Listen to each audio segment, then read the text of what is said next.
दिव्यांगांना योजनांचा लाभ हा काही उपकार नाही, हक्क आहे. एकही दिव्यांग वंचित राहू नये. आयुक्त सत्यजित बडे. दिव्यांग व्यक्ती अधिकार अधिनियम 2016 अंतर्गत दिव्यांगांना शासकीय योजनांचा लाभ मिळवून देणं ही शासनाची जबाबदारी असून तो त्यांचा मूलभूत हक्क आहे, असे ठाम प्रतिपादन दिव्यांग सक्षमीकरण आयुक्त सत्यजित बडे यांनी केले.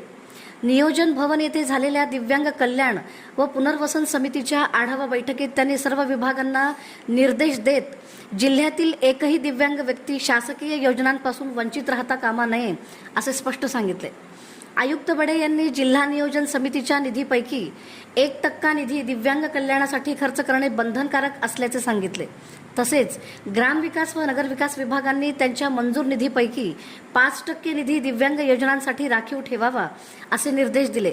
बँकांनी दिव्यांगांची कर्ज प्रकरणे प्राधान्याने मंजूर करावीत. तसेच वैयक्तिक व सामूहिक योजनांचा लाभ अधिकाधिक दिव्यांगापर्यंत पोहोचवण्यासाठी विशेष नियोजन करावे असेही त्यांनी सांगितले.